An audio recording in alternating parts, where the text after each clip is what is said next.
CCMB, we have professors, we have research scientists from universities across the globe, and also some of us have, not me, but some of the people have started companies. So there are presidents of the companies, career vice presidents, directors in medium and large scale pharmaceutical companies. So basically that kind of summarizes the association. And because of our shared CCMB history, we all have very strong affinity to CCMB. Wow, that makes us connect with each other. I can recognize almost everybody in this picture, but they look very different. Yeah. Even Krishna is there. Yeah. I recognize that first. Is this from a meeting? Is this from a... No, these are students actually, mostly. No, I can see Siaram, I can see Vinisha, Padma Reddy. Oh, third from right is Krishna. Yes. Yes. Wow. What a lovely picture this is. Yeah. Yeah, but this first girl from the right is actually Professor Nagaraja's student from IISc, Bindu. I don't know what she's doing here.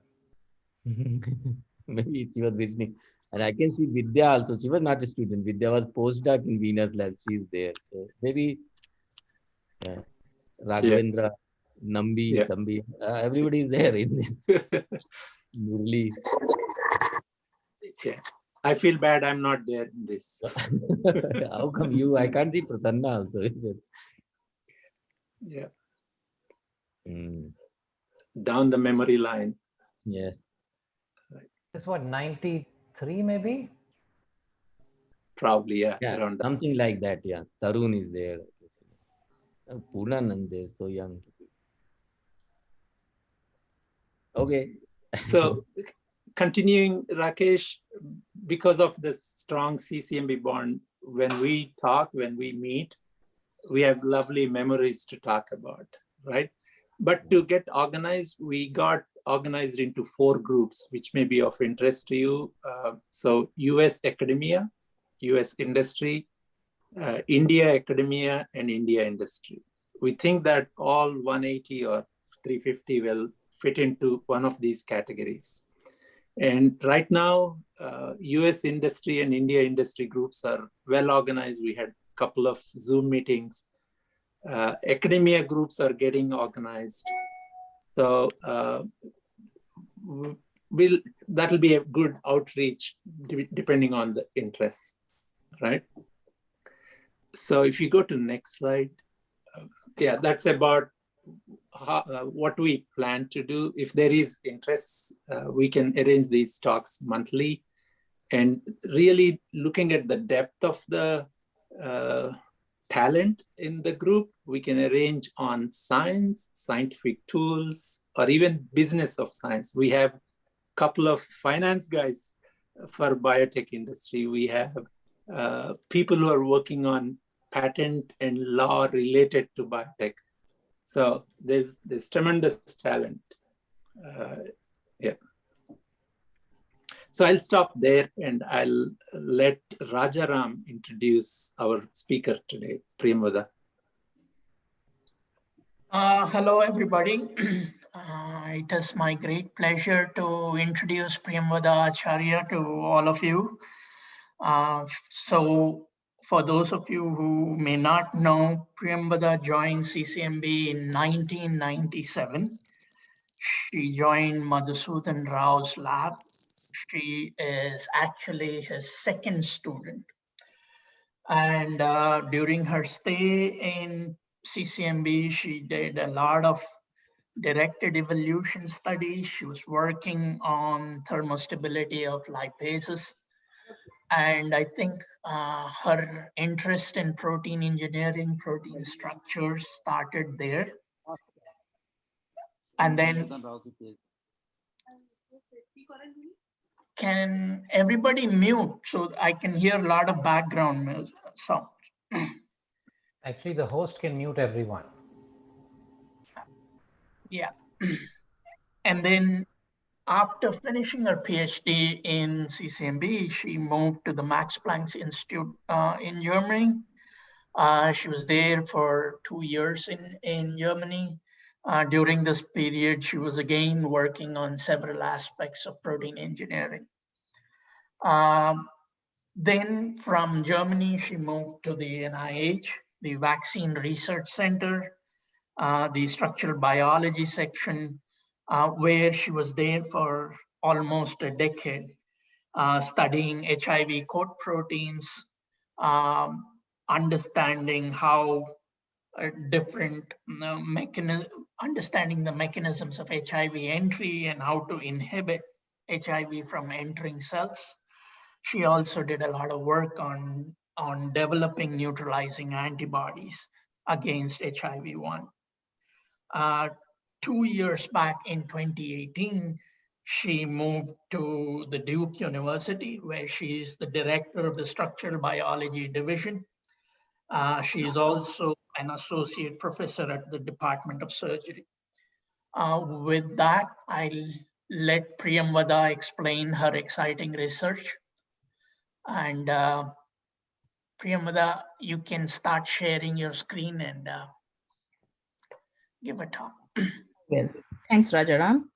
And thank you everyone for being here today. It's very, very, very exciting to be back at CCMB. So this is my talk. I'm going to talk about how we are applying structural biology in AIDS and COVID vaccine design. And that's what I'm going to stress on, not particularly on the vaccine design aspects, but how structural biology plays a role. So I'm director of the Division of Structural Biology at the Duke Human Vaccine Institute. And I'm also affiliated with the Department of Surgery, which is a little misleading because I'm not a surgeon. Don't come to me to operate anything, but it is just historically the Department of Surgery at Duke has been supporting AIDS research. So they do, many of our faculty at DHVI are affiliated with surgery as their primary department. So that's where that affiliation comes from. Okay, so I'm going to talk about a little bit of my journey because this is an alumni association talk, so it is relevant. So I did my PhD from CCMB with Madhu, and my PhD topic was engineering Bacillus subtilis lipase for thermostability. And when I was putting together this slide, I also wanted to put together the names of all the people I interacted with, and while I was there and who helped me in my work. But then I saw it was becoming impossible. Then my whole talk would have to be about that. So therefore, I wanted to just make it one slide and not 10 slides. So that's where, and some of my fondest memories are from here, of course, because I started learning about protein structure. So this is the paper which summarizes the work I did in my PhD. Of course, many other PhD students, graduate students came after me and took this work much ahead. And it's quite exciting to follow all the work which is going on in Madhu's lab after I left.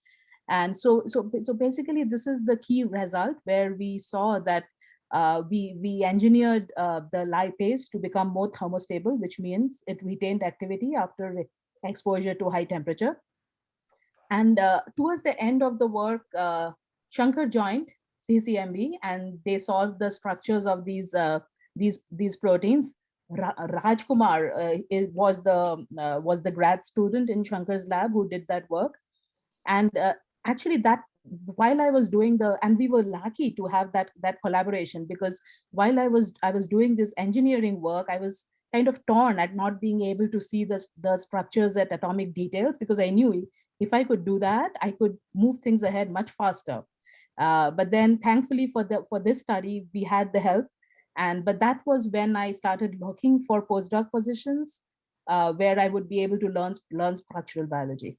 So that took me to Max Planck, and it was kind of a mutually beneficial interaction there. They wanted somebody who could purify proteins, they needed a protein biochemist, whereas I wanted to learn structure, which was no problem for them because that's what they did all the time.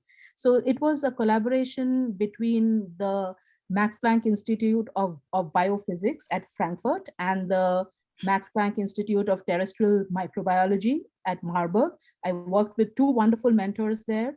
And what I was doing there was solving structures of enzymes in the archaeal biosynthesis pathway, methanogenesis and other metabolic pathways. So that also turned out to be, these are the two papers I published in the 2 years. It also turned out to be a good learning projects, because these things crystallize really fast. So very quickly I got crystals, and we solved a bunch of structures. So these are the two primary structures. Basically what they wanted to do, why they hired me, was they were trying for a long time to get the co-crystal structures of these enzymes with the cofactors. So here in the interfaces of the protomers, you're seeing these ball and stick models, which are the cofactors, and here you're seeing another cofactor bound. For some reason, they had been trying for a few years and they were not able to get it. I got lucky, and I set up crystallizations, and there you go, the thing was bound to it. So we were able to publish these two structures pretty fast, and I learned crystallography, and then I started to think about, okay, what's next? How do I, where do I take this next? Because, and then like many of us do, doing something which is applied to human disease is something, which is very enticing, and you want to contribute to something that is relevant to human health. So that took me to NIH, and this is a group photo from some years back. And I spent 10 years there, as Rajaram said, and that's the group changed around me. We joined when we were only 4 people in the lab, and then it grew to 20 people. So that, apart from the science, that also gave me a perspective of how to grow a group, what my PI did right and wrong. So I was there observing it all the time, and part of it as well. So that's an experience which kind of set the path for the next steps. So what I did there was structural biology of HIV entry. So when I was hired to NIH, Peter Kwong, the PI, he always liked to say that he wants to align people's interests to the projects they do. So when he asked me what I wanted to do, I wanted to figure things out. I was more interested in mechanism and figuring out how things work. So that's what I did. He allowed me to work almost independently on various aspects of structural biology of HIV entry. Basically, this pathway where the HIV-1 envelope, it interacts with host receptors, CD4 in this case, opens up conformational change. It interacts with core receptor and then undergoes fusion. So I spent 10 years doing this. So then just to go back and a little bit of background on the envelope. The envelope is important for HIV-1 to enter cells, but it is also, since it is exposed on the virus surface, it's also a target of antibody attack, right? Your immune system sees the envelope, and which is why it is not only relevant for the basic science aspect for understanding entry, but also for HIV vaccine design. So, and therefore my work in Peter's lab spanned between a basic understanding of entry and how small molecule inhibitors work, and also collaborating with large groups for vaccine purposes. So this is a vaccine project on the right, and on the left is an example of basic science project that I was doing more or less on my own. So this also set the stage of what I would do in the future. And then I had my kids there. So at NIH, my kids, when I was at NIH, my kids were born. That's Ishan and Zaria. And as kids do, they quickly grew up. So that's how they are now, with their pandemic hair and so on. So that's that. And they moved with me everywhere. So then in 2015, sorry, there is an extra zero here. I moved to NYSBC, the New York Structural Biology Center.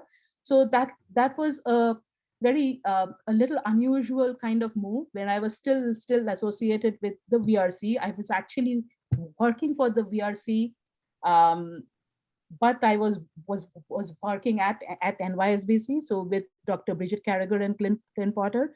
The reason for the move was at that time I had started looking at problems which were very complex for X-ray crystallography. So for example, this intermediate, I wanted to know how the encounter complex looks when CD4 first binds to the envelope, when it hasn't had any chance to undergo, the envelope hasn't had any chance to undergo any conformational change. So that was very hard to do by X-ray crystallography.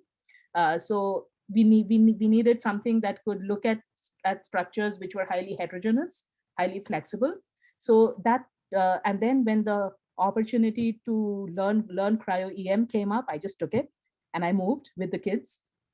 So that I spent about 2.5 years or 2 years, 3 months or so there. And from there, okay, so I did solve the structure. So this one was the structure of the single CD4 bound to the closed HIV-1 envelope. So the whole complex is capped by an antibody, which keeps the whole complex closed. So it gives you a picture of how the envelope looks like when CD4 has just engaged, but it has not been allowed to open yet. And this is a very relevant complex for vaccine work, because that is what the antibodies are seeing on the native spine envelope.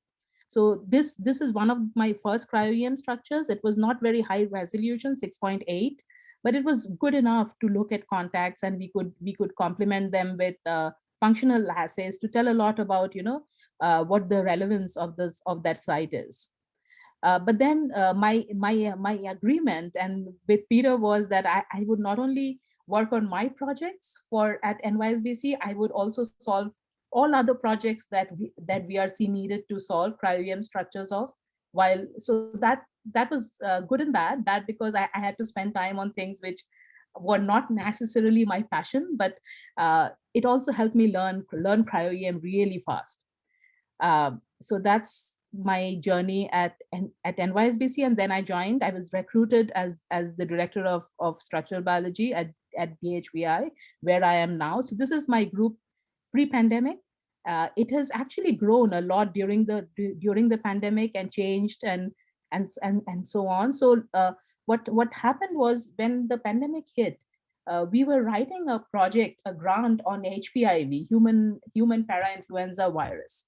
That's when we started looking at coronaviruses just by chance, because the structure of the HPIV envelope looked very similar or had similarities, not very similar. It had conserved structural elements with the coronavirus spikes, and we started comparing the two, and then NIH came up with a grant opportunity where we could rapidly get grants based on a grant funding I already had. So we wrote it, we got the grant, and we were able to keep the group going during the Duke shutdown, just because Duke decided that we needed to continue our coronavirus work. So all of these people, some of them are new. Esther here is new, and Carrie new. And then now my group is also changing. People are leaving the group. People like Karthik, he came with X-ray training. He trained in cryo-EM with me. Now he is an expert. So he has recently got a job at Amgen, so he's going to leave. So it is an evolving, changing group. Okay. So now let's get to the mission of DHBI, which I kind of put in every talk to explain what we are doing. So this is an institute which is committed to developing vaccines and therapeutics against global diseases. And also an important part of what we do is to train the next generation of scientists. So that is important enough for it to find a place in our mission statement. So this is the DHBI translational pipeline. It is actually very, very similar to what the translation pipeline was at the Vaccine Research Center at NIH. So for me, it was a pretty easy transition. So we have basic science. This is where we are. My group is around basic science and somewhat involved in preclinical research. Then we basically hand over the concepts to the clinical teams, and sometimes it comes back to us to do more work or to iterate and tell them more about what we are finding based on what they are finding. And this is kind of tells you a little bit about the various translational and basic research arms, and emphasizes how closely connected and connected everything is. One big advantage of working in an institute like this is your basic research can be very quickly translated into vaccine production and vaccine purification into a completely translational pathway and right up to clinical trials in humans. So it is essentially organized as a biotech company within an academic settings. For me, it meant that it was the best of both worlds. That we could have the steady stream of applied research, and if I was able to get grants, we could also have our basic research going on the way we want to, because it's after all part of the university. So now I'm going to first I'm going to talk both about HIV, which I did talk a little bit, but I'm going to first stress on coronaviruses, SARS-CoV-2, because I think people will be interested in that now, and then I'll go back and talk about HIV a little bit more. I'm just keeping my eyes on the time because I don't want to keep you guys here forever. So coronaviruses, as we know, they are multiple families, and many coronaviruses are there almost integrated in the human population. They cause mild colds and so on. Three coronaviruses have been very harmful: MERS, SARS, and now SARS-CoV-2. So this is a schematic of the coronavirus. This is a image and an electron microscopy image here, and these little things on the surface are the spike proteins. It forms corona, which is crown in Latin, and this is the spike protein in green. And if you are seeing here the zoomed in view of the spike protein, which we will see many times in the talk, it has what is known as the RBD, receptor binding domain, which binds to the ACE receptor, ACE2 receptor on the host cell. So now when I talk about our role in structural biology of the SARS-CoV-2 spike, what I see it as four components. One is immunogen design, epitope mapping, mechanism, and structural surveillance. So there is a fine line between them, and as you are seeing, the line is not solid, it is porous, right? It's a dashed line, which means there is interplay between these four aspects. But in my mind, I see this as more applied research, and I see this as more basic research. What that simply means is, when I'm doing this applied research, or when my group is doing this applied research, it immediately needs to translate. We cannot be thinking about things forever. Then it needs to go to this pathway. When we are not yet sure, we are trying to understand mechanism, or trying to visualize things which we are not sure what it is. But once it comes here, the translation has to be quick. So an example of what we did in immunogen design is, this is a paper we published in NSMB. So here is the SARS-CoV-2 spike. And here you see the RBD in this structure. On the left, it is in the down position. And here you have RBD in the up position. The RBD needs to be in the up position for it to interact with ACE2 receptor. And this up-down transition is a very important part of the SARS-CoV-2 life cycle. So what we did was, at that time, we didn't have our own structures. We had just started. And so we used all available structures and asked the question, now that we are structural biologists, right? So our job is to understand structures. So can we understand them well enough that we can start controlling the structures? So I collaborated with Rory Henderson, who was part of the Division of Structural Biology as a postdoc. He's now an independent faculty. So we worked together and we figured out how to control the spike. And what that meant was we created a molecule which was fixed in the down conformation, like you see here, and we created another molecule which was more in the up conformation. So we could control it both ways. Now once we did this, our job here was done. This has now been handed over to the immunogen design or the people who are doing animal studies. So these are immunogens that are going into mice and monkeys. So that's our immunogen design aspect, and then epitope mapping. So here, while we were doing our bit to understand and get our hands set on solving SARS-CoV-2 spike structures, our colleagues at DHVI were isolating antibodies from patients, from convalescent patients. And what they wanted from us is to know where these antibodies bound. You have data from ELISAs, etc., but structural biology gives you direct visual proof, right? So that's what we did.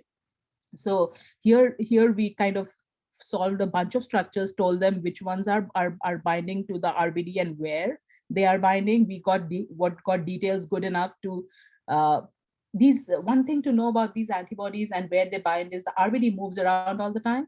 So it is very hard to resolve those areas at high resolution. But it was good enough to place the main chains pretty accurately for all of them. So that's what we had: RBD antibodies of two different kinds.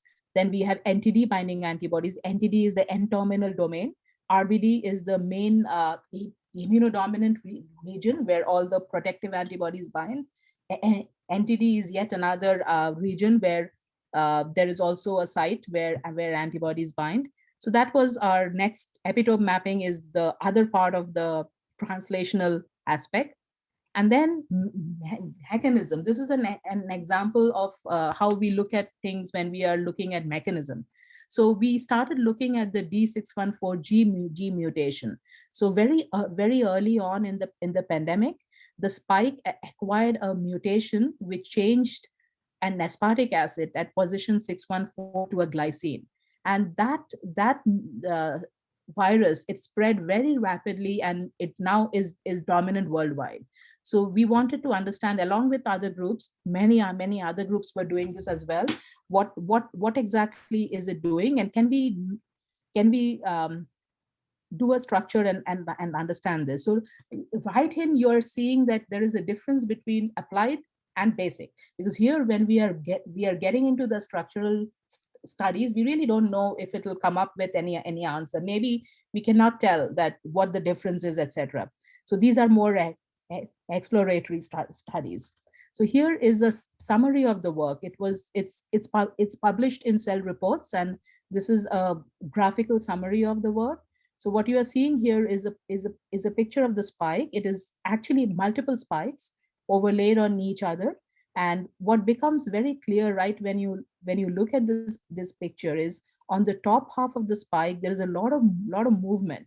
You have the RBD up down, but even when the RBD is in the down position, it moves around a lot, and you have also a lot of movement in the NTD. So similar to other groups, we showed that the G614, the D614G mutation caused more RBD to be in the up position. So that's one finding. So this is something new that we found, and is that it not only does this up RBD, it not only enriches the up RBD population, it also enhances furin cleavage. So furin is an enzyme that cleaves the spike. There are two enzymes which need to cleave the spike for it to be able to go through in its entry process. One is furin and one is TMPRSS2. So we showed in this paper that furin cleavage is enhanced due to the D614G mutation. Both of these will help the virus transmit faster. So are plausible mechanisms for why this variant spread so quickly. We also showed that there is this big tsunami of motion going on here, but if you look at the down part of the spike, it is silent. There is not much motion. So we saw that it was anchored. The spike, you see this little orange anchor here. this orange anchor is the SD2 subdomain. It kind of blocks all the vigorous motion from the S1 and doesn't allow it to pass on to the S2. We think that's an important balance to have for a prefusion envelope or a spike, because if it is if things move too much, it becomes unstable and it can just come apart prematurely. So that's not good for the fitness of the virus. And we have seen this in HIV as well. In HIV, there is a beta sandwich which plays the same role as an anchor that will allow things to move but not too much. Okay, so that's their structural surveillance. This is a term we just came up with. I don't even know if it's a thing. Basically, what we did was here we decided to do is, with all these mutations that are spreading, variants, can we do anything with structural biology? We could, but then what happened is very early on we were very excited, and whenever a variant would show up, we would try to solve structures, but then not all variants are variants of concern, right? Some of them just occur due to drift, and so then we changed our strategy. We waited a little bit after that for other data to come out, which would tell us which variants to go after. So some of the ones we went after was B1.1.7, which is the US UK variant, which originated in the UK and then it spread worldwide, or in many parts of the world. And then this is the South African variant, where it originated in South Africa, and it is it has gone over to many places now. And then also mink. This is not really directly relevant to the human transmission, but there was an incident where many mink farms in the Netherlands were the minks got infected by SARS-CoV-2, and not only did they get infected, the SARS-CoV-2 virus transferred from the mink back to the humans, mainly the humans who were working in those farms. So why is this of concern? We are concerned that if you allow alternate animal reservoir to build up, there is a chance that the virus will mutate in that animal host independently of in humans. So now when you have vaccines, those vaccines might get inactive, might not be effective anymore against whatever evolution has happened in the animal host. And especially of concern is because of the proximity of the minks and the humans, they can get passed along back and forth. So that's why many of the mink farms culled all their mink. Thousands and thousands of minks were killed to stop the spread. So all of this work is published, or it's in a preprint in bioRxiv, but I'll go through some of the most important results. So this is the mink associated spike. We solve the structure. So one thing which is great with cryo-EM is you can have a very complex sample, and you can parse it all out into different populations. So all of this data came from a single grid. So we have RBD down populations right here. We have RBD up states. What we immediately found is the RBD up states are more populated in the mink structures with the mink mutations than with the D614G, what we now call wild type.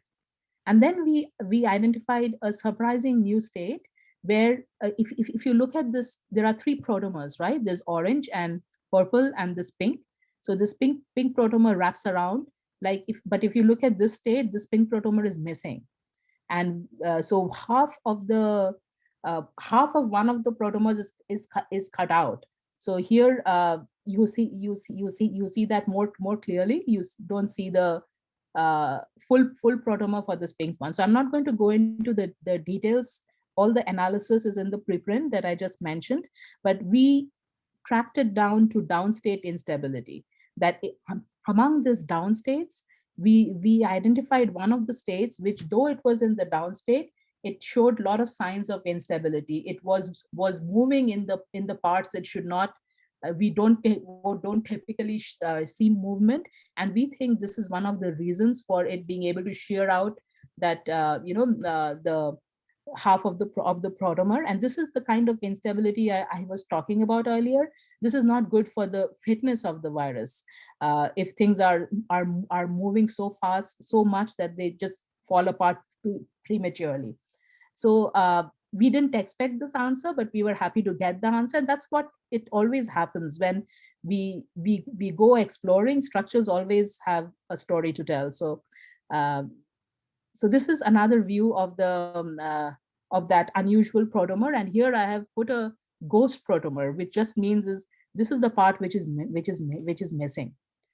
So and then when you look at we also complemented this with binding assays. So what we see is in the MINC spike here, we see more tight ACE2 binding, and then the binding of the antibodies, a few sample antibodies against various parts of the spike are not really affected, or even slightly enhanced. So this is completely consistent with what you would expect for interspecies transmission that has not been allowed to propagate or spread too much. So here the priority for the virus was to latch on to this other host.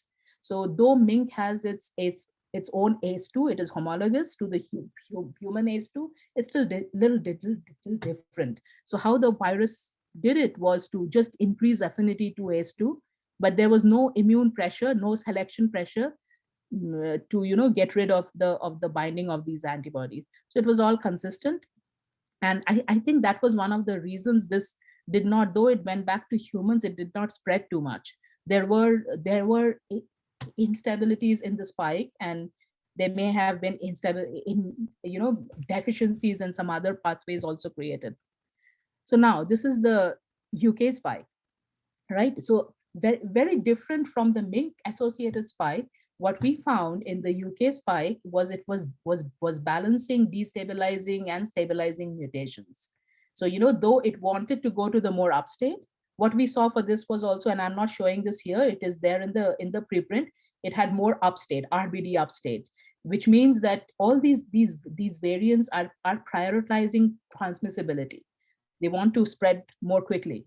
So, but then when it is increasing propensity to the upstate, these variants which are transmitting between humans, they are also taking care that they don't just fall apart.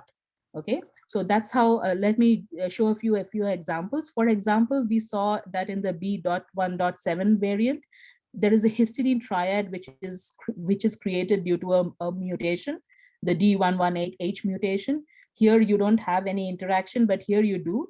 Though these are 6 angstroms apart, if you look at the cryo-EM density, which is in the paper, you'll see that these histidines can move and they can interact with each other. So that is an example of a stabilizing mutation.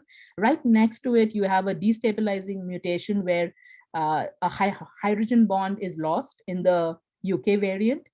And then there was another mutation, another pair of mutation, which were destabilizing and stabilizing. So this D570 mutation here, the A570 and alanine to aspartic acid mutation at position 570, it caused loss of it caused creation of a hydrogen bond. So that is a stabilizing interaction.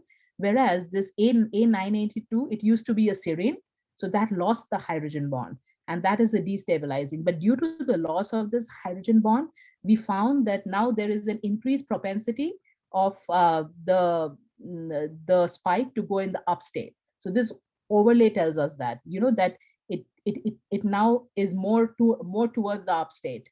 So that's how it keeps a balance between increasing transmission but not completely falling apart like the MINC associated spike. The binding data for this is all in the paper. What we know for the B.1.7 spike, there is still binding to the RBD directed antibodies, but the NTD, the N-terminal directed antibodies, take a hit. So it is not only increasing transmission, but it is also trying to get rid of antibody binding, most likely due to selection pressure. But it's not as bad as the B.1.351 or the P.11 mutation. So these are, excuse me. So the E484K mutation has been a lot in the news because this is present in both the South African and the Brazilian strains.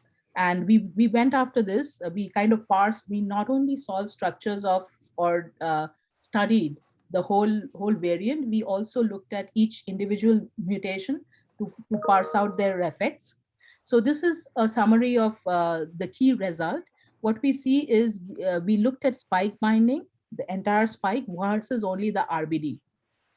So what we saw in this is ELISA. So what we saw in the ELISA is if you look at this DH1041 RBD, which is a antibody, which is a RBD directed antibody, it knocks out binding to E484K in the context of the RBD, but it still retains binding to the E484K mutant in the context of the spike. So DH1041 is of interest because it's from patients. It's a very effective antibody. So there is always this concern of losing that site of vulnerability. But what we are showing with our data is the site is not completely lost, even though the E484K mutation is right in the epitope. It can still, the paratope can still accommodate that mutation. And what we see is a decrease in the binding from here to here. And to prove that it was not just a binding artifact where we were somehow seeing less binding, we solved the structure of the D614G E4 with the E484K mutation. And like our binding data had predicted, we saw DH1041 bound. Of course, now in this data set, this is unpublished. It's not in the preprint. This just was from last 2 days. In this structure, in this data set, we had a lot of unbound spikes, but there was also a population of bound spikes, which was proportional to what we see in the binding data. So this gives an alternate mechanism for loss and binding we are seeing with these mutants. That is not because the binding is knocked out, but there is a conformational component to it, which I'm not going to bring up here, but it's there in the preprint. Okay, so that's the SARS-CoV-2 summary. And then what I wanted to end the talk with is, I still have a few more slides, so I'll probably go as quickly as I can. So here, what I wanted to show you all is why is it taking so long to get a HIV vaccine, whereas the COVID-19 vaccines were pretty fast, right? So one of the reasons is, like in the SARS-CoV-2 spike structures, you see this RBD up down motion. The RBD is the most important immunodominant region, and it's completely exposed. So antibodies can bind to it, right? And ACE2, it needs to bind to ACE2, right? So it cannot change completely. Though these new variants are trying to change the antibody binding sites, there will still be activity left because it needs to bind to ACE2. In contrast, the HIV-1 envelope, all the conserved sites are very hidden. It folds differently. The CT4 binding site is here in some cleft, and it's completely covered by glycans. Even so, the humans are able to raise antibodies, but not nearly as readily as with COVID. And it takes a lot of time. So the whole point is to teach the immune system to do it, so they can do it more readily when faced with an infection. But things are not.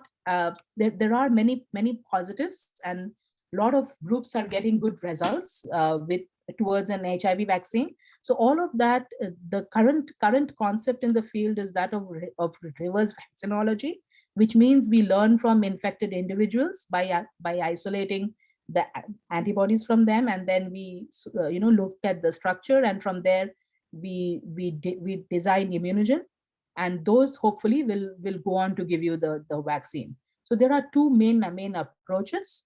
One is an epitope focused approach, which just means that in this approach you look at the epitope. Once you know that this is a place where a human antibody which is effective binds, then that's all the information you need. You take that epitope and you go on and you design immunogens based on that epitope, and the work goes from here. So this is a study I had participated in when I was at the VRC. So I was solving the structures for these antibodies at NYSBC, whereas my colleagues were working on the immunogen design aspects. So now at the DHVI, we are mainly following a lineage-based approach. What that means is we have collected information for how an antibody develops from a very weak unmutated common ancestor to a mature antibody, which is highly effective, which means that if you want a vaccine, it should elicit antibodies like those. And we know exactly what path it takes. Now from there, if we know that, can we now guide the immune system to take the same path? So that is the lineage-based approach. It sounds very, very tough, but there is a lot of consensus in the field that HIV vaccine design needs that approach. So everything else has been tried. People have injected subunits, things that have worked for other viruses have not really worked for HIV. So there is a consensus in the field that we need to dig in and do very rational design, that we need to understand every step of the pathway while we are going down the vaccine design approach. Excuse me. So now that's where structural biology plays a big role, because that's what we did when I joined DHVI. One of the things I saw is there was so much data which were asking for structures. So the first couple of years we had no problems with, for having questions that we needed to ask. So we solved the structure of the entire lineage, and this is a massive amount of data that we are still analyzing. So what this tells us is, this is a paper we published in Science in 2019, where we showed what are the structural changes that are very, very apparent when from going to the unmutated common ancestor to the mature complex. Something that jumped out at us was the V1 loop, which is one of the variable loops which the antibody has to deal with to be able to access conserved sites. That needs to move out of the way. So we could tell that right away from the structure. And then we also, while we are looking at the lineage structures, we learned that V1 loop movement has to happen very early on in the development of the lineage. Other changes can happen afterwards. And how does this tie into vaccine development? So this is the graphical abstract of the paper I just mentioned. So here it shows that, okay, we learn from human infection, we design immunogens, we inject into animals, and we expect that the infection, human infection, whatever we have learned there, we'll be able to translate and recapitulate that in the vaccination settings, right? And structure tells us how far we have come along. So for example, in this case, let's point to this image. So what we tell is we have the precursor, which is the unmutated common ancestor, and we have the BNAB, which is the broadly neutralizing mature antibody. What we are showing in this paper through the structures is the vaccine elicited antibody is showing the same V1 loop movement as the mature antibody. So we are providing proof that we have been able to move the lineage in at least beyond the first step. So that's what we are doing. And then once the goal now is to take it from here to here, where you will get a BNAB. So there are successes, and this is only one lineage. There are other lineage which are in other parts of the envelope, which are showing where we have similar successes. We are not quite there yet, but we are on the right path. And then this is a study which we did over the last 4 years. I started this when I was at the VRC and finished this up here. This paper is accepted in Cell now. So what we have shown here is Fab dimerized glycan reactive antibody. So like you see in the envelope, it's covered with glycans, right? So, and that is supposed to be a shield. But here, what if you attack the shield itself? So that's what these Fab dimerized antibodies do. So what does Fab dimerization mean? Your Y-shaped antibody is your typical antibody, which is Y-shaped. The two Fab arms are apart. There was a unique antibody called 2G12 That was the only one of its kind. So people thought it was a freak accident. You can never recreate it in a vaccine settings, which had its two Fab arms close to one another. So what that meant is it increased the surface of interaction, and hence it could bind weak glycan interactions. It could interact with glycan clusters. What we found in this paper is they are not as uncommon as they were thought to be. They are just different. Here you are seeing a domain swap, whereas here they just interact by hydrophobic interactions at the interface. But we found them to be very, very, very common. Why we did not find them until now is we were not looking for them specifically. But now we have a lot of these glycan and it looks like they are very common. We found them in HIV uninfected individuals. And the reason for that is these also react with yeast. And yeast infections yeast is part of your, every person has been exposed. So we think this is a promising new direction where you can actually capitalize on the virus defenses. So here we show an example of, how if it was a single Fab, it would bind only with this one glycan, which would not be strong enough to hold the interaction. But because of the Fab dimerization, it can bind to the cluster. There you go. That's my talk. This is my group. And this is a pandemic picture. And this is DHVI. मेरे सामने उतर के और gate पे ही ले लेना, security को दे दूंगा, उसको वहां बोल देना, बता देना. All right, so that is my talk. I'm going to stop screen sharing and give it over.